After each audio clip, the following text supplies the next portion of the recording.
access the new dashboard by visiting coronavirus.baltimorecity.gov. The dashboard is live as we speak here this morning. Baltimoreans have heard me say time and time again that our response to COVID-19 is based on data. That remains true.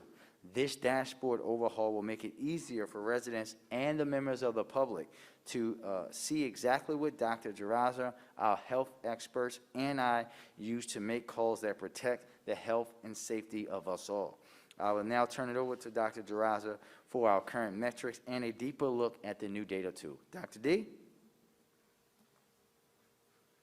Good morning, and thank you, Mayor Scott, for your continued leadership. I'd like to begin by sharing some of the key indicators city leadership is tracking given the current phase of the coronavirus pandemic.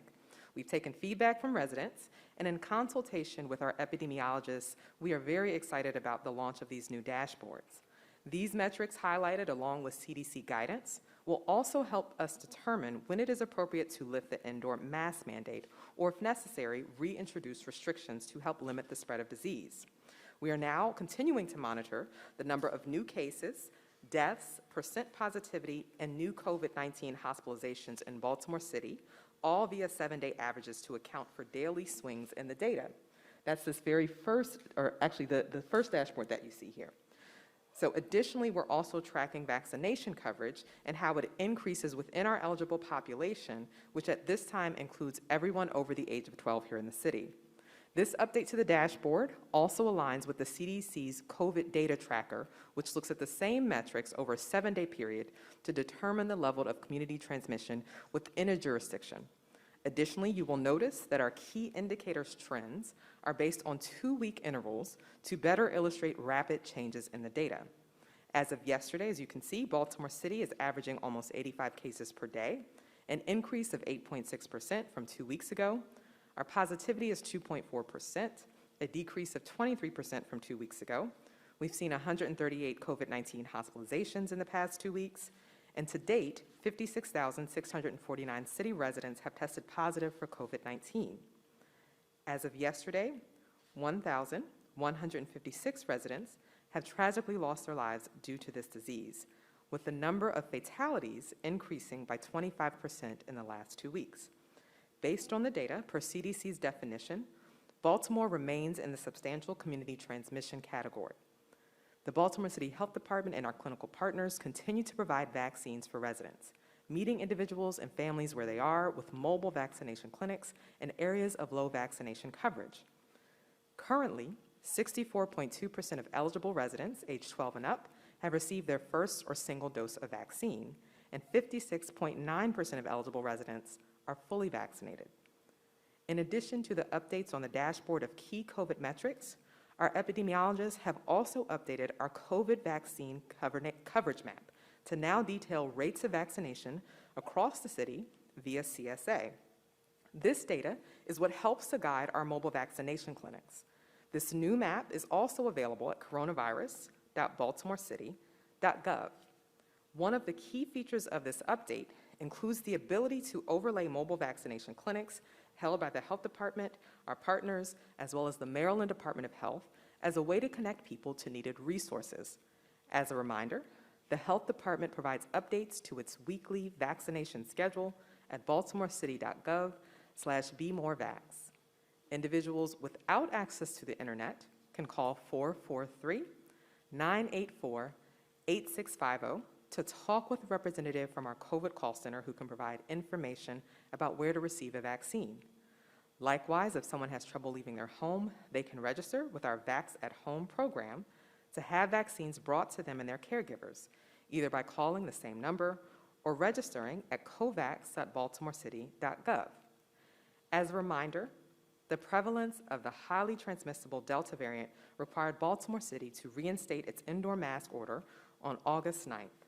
As I stated earlier, the CDC has indicated that the city continues to experience substantial community transmission rates, and we will maintain our mask mandate until we begin seeing the city turn the cove on these key metrics. Now that even fully vaccinated individuals who get COVID can spread the virus as easily as unvaccinated individuals, it remains vital that all residents, regardless of immunization status, continue to practice harm reduction principles to reduce the rates of community transmission. Remember to wear your mask, wash your hands, keep your distance, and if you have any symptoms or exposure to someone with symptoms, get tested, even if you're fully vaccinated. The health department also provides mobile testing at sites across the city. This information can be found at coronavirus.baltimorecity.gov/testing. In the last few weeks, the FDA has approved additional doses to those who received a 2-dose vaccine and are moderate to severely immunocompromised. During that same time period, the Department of Health and Human Services announced plans to begin providing booster shots in the fall, subject to the final approval of the FDA. While recently there have been announcements regarding the availability of booster doses, at this time, I would like to remind residents that the Health Department continues to follow the science and direction of the FDA and CDC. Currently, an additional COVID-19 dose for the general public, including older adults, has not yet been authorized by the FDA or recommended by the CDC. The Health Department does not recommend off-label use of the COVID-19 vaccine and will not be administering booster doses until there's full approval from the FDA and the Advisory Committee on Immunization Practices. We encourage residents to please be patient and to wait until we make announcements regarding the availability of booster doses. We will be making more announcements on the locations and steps residents should take once these booster doses are fully approved. Currently, an additional COVID-19 mRNA dose is authorized by the FDA for individuals with moderate to severe immunocompromising medical conditions, and this is to occur at least 28 days after their second shot. The Health Department is providing additional doses for those individuals that meet these criteria at many of our mobile response locations. Some, but not all of our clinics and pharmacy locations are able to provide those doses. I strongly encourage those individuals who are immunocompromised to call our call center at 443-984-8650, anytime Monday through Friday from 8 a.m. to 6 p.m. and Saturdays from 9 to 1 p.m. for an update list of everyone who's offering those additional doses. We recommend residents who believe they may qualify for that additional dose to speak with their medical provider. The Health Department will not require a doctor's note, but will need to see proof of someone being fully vaccinated, either through a physical vaccine card or digital vaccine card. For that card, you can visit myirmobile.com for assistance in getting your online vaccination record. Please remember to wear your mask over your nose and mouth when indoors, wash your hands, keep your distance, and if you have any symptoms or exposure to someone with symptoms, please get tested, even if you're fully vaccinated. Thank you. Thank you, Dr. Duranza. And as you heard our health commissioner mention, 64.2% of our city has had at least one dose of vaccination, and that number continues to grow. But we know that we would not be at this point without the help of not only our community partners, but our other city agencies as well. The Baltimore City Fire Department has been a major force in our vaccination efforts as they work directly with our health department to vaccinate residents in their homes. We have vaccinated more than 350 people through in-home vaccination. As a reminder, you can call 443-984-8650 to schedule an in-home vaccination appointment. That's again 443-984-8650. This is what an accessible and equitable COVID-19 response looks like, and I'm grateful to Chief Ford and the women and men of the fire department for the role they have played in protecting our residents. Chief Ford?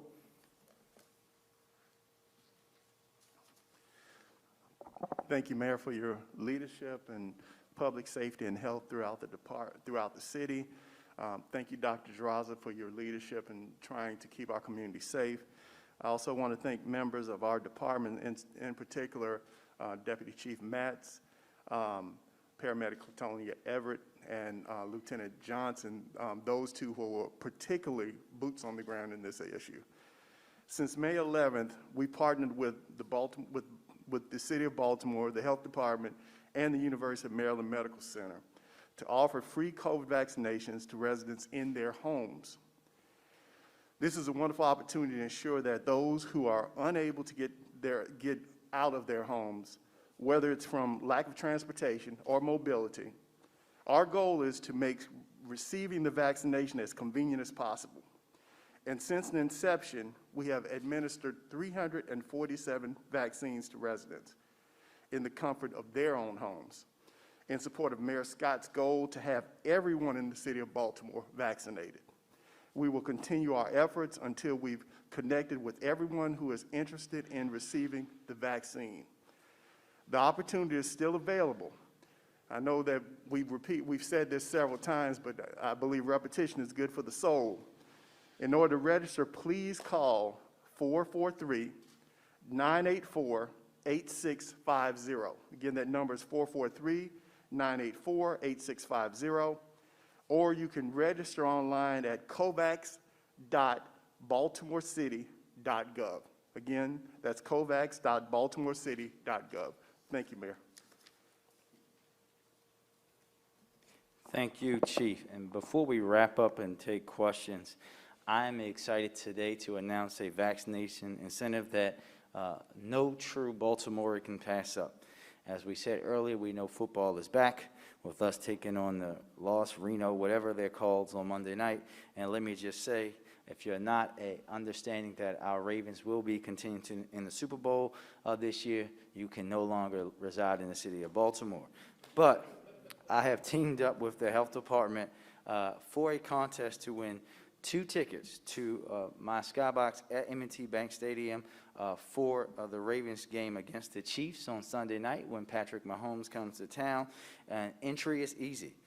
Just head to one of our vaccination clinics, snap a selfie in front of our health department's banner, tag at Be More Healthy on Instagram, Twitter, or Facebook using the hashtag #BeMoreVax, and entries will be accepted until Friday, September 17th, and the winner will be contacted via direct message. We will be doing this for every home game throughout the season. And of course, winners must show proof of vaccination and residency in Baltimore City to be a winner. So, let's show some pride and love for our Ravens and love for each other by getting vaccinated and entering into the contest. And with that, we'll take a few questions. Kate?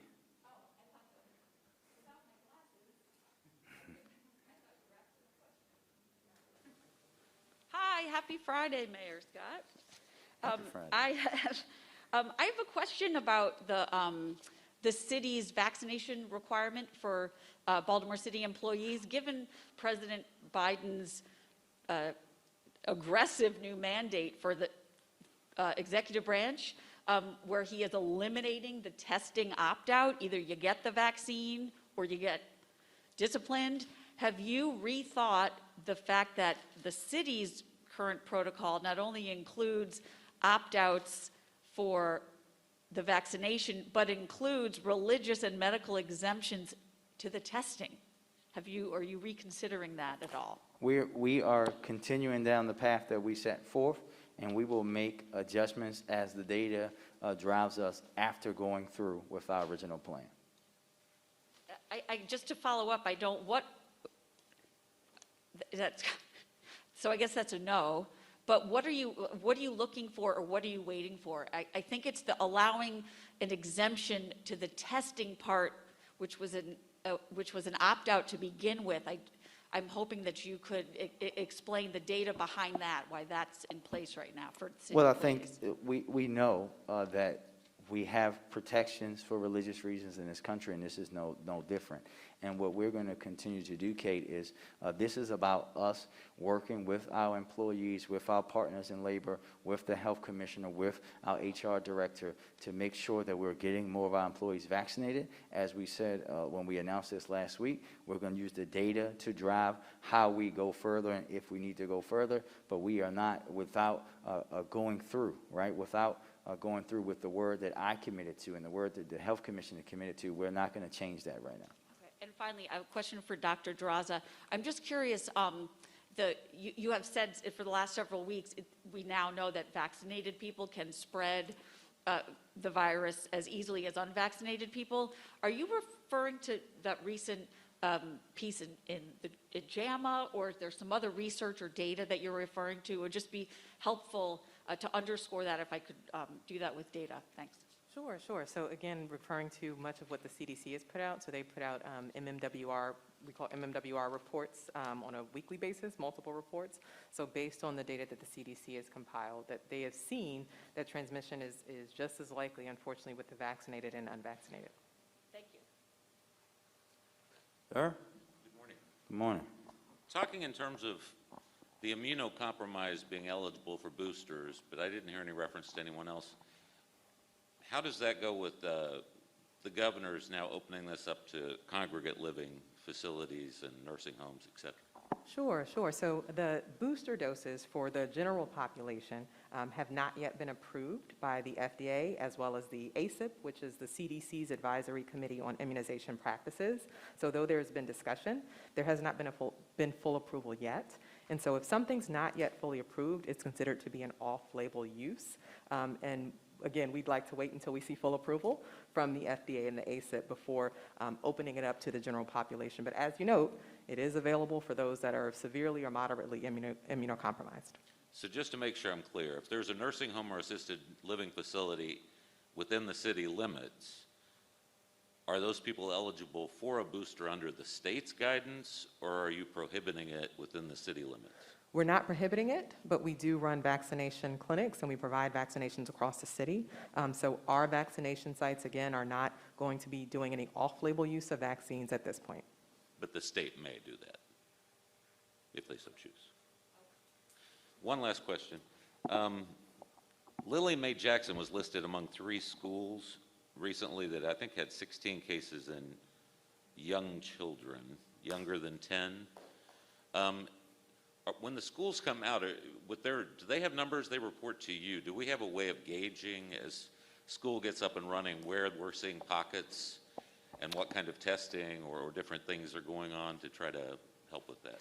Yeah, I'll let Dr. Zaraza come up in a second, but Dr. Zaraza and myself are always in constant communication with them. Dr. Zaraza has been working with the school system on their protocols and practices that they have in place and how that data is collected and the testing, and I'll let her go further on that. So every positive test in the city resident is always reported to the health department. We have specific contact tracing teams that are focused on schools. We know that city schools have been doing what's called surveillance testing, where they test people weekly, symptomatic or not. And in that surveillance testing, they may identify someone who did not have symptoms and recommend that that pod close and that that individual be tested. And so, we anticipate, because we're sometimes testing people who, again, have no symptoms at all, that you may catch some cases that were asymptomatic. But again, all positive cases are always reported to the health department. Thank you. Thank you, ma'am. Good morning, Mayor Scott. Good morning.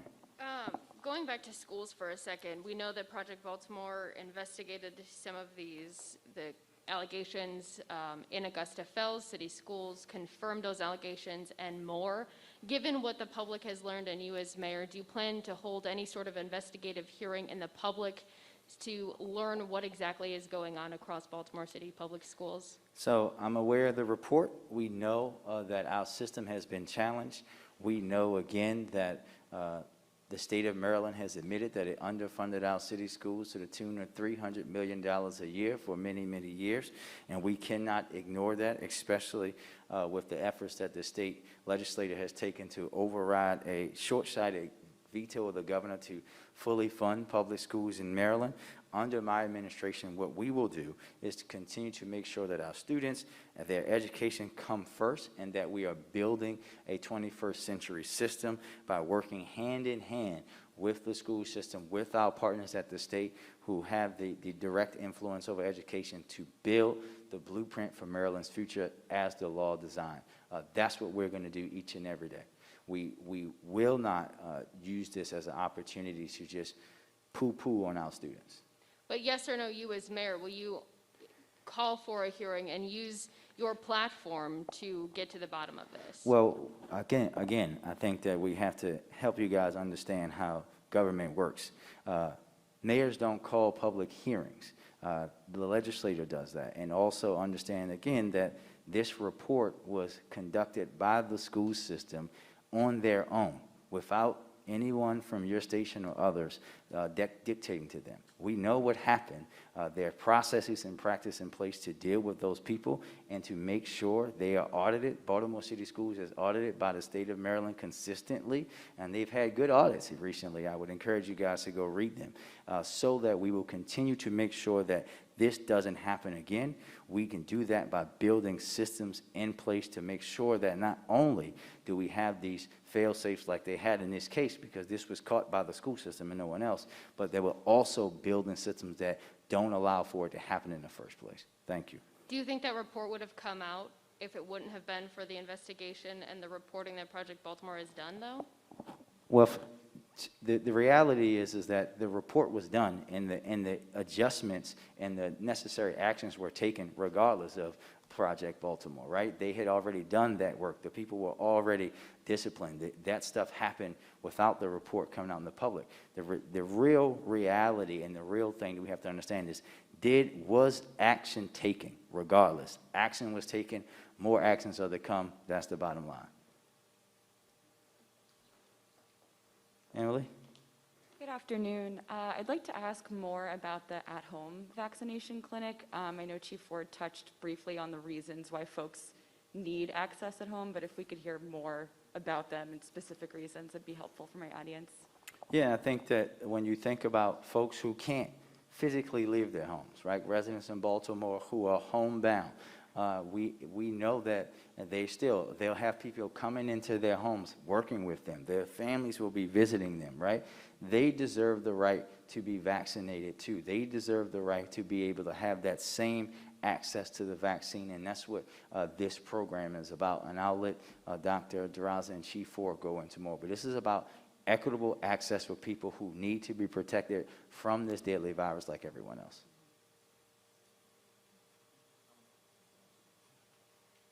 I'm going to also make an assist on this and pass the ball to Claytonia Everett, who is the paramedic that actually is out there going house to house.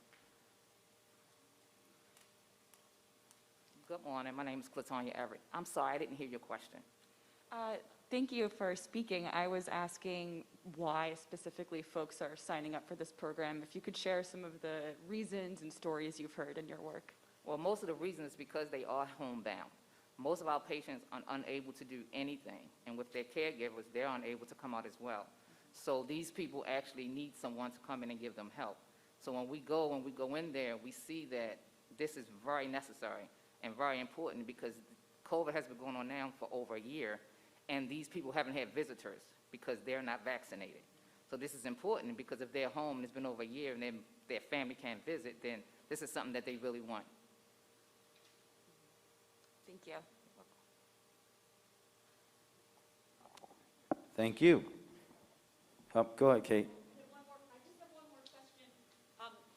One more question in relation to the president's announcement yesterday. He talked a lot about testing and invoking the Defense Production Act, and he's got to boost supply. And I'm wondering, this might be a question for you, Dr. D. Are you seeing or tracking an increase in demand in testing? We know it's happening at the convention center site. Are you noticing or experiencing a delay in getting the results back or any sort of supply or procurement issues? Sure. So no direct supplier procurement issues. Test turnaround time is specific to each site. We continue to travel weekly to different sites to perform testing, especially in areas where we know that there's less access or where we see lower vaccination rates. But there are multiple sites across the city. We're one of many partners who are testing, and we've absolutely seen the demand increase. But no, just to make sure residents aren't worried that there isn't enough, that it's not going to return to what we saw in the spring. At this point, you're seeing an increase, but you've got the supply. We're seeing an increase, and I think, again, the system can absorb that increase. Again, we had seen testing go down significantly, and so I think it's just a matter of kind of ramping back up to where we were in the spring. Thank you. Thanks. Thank you.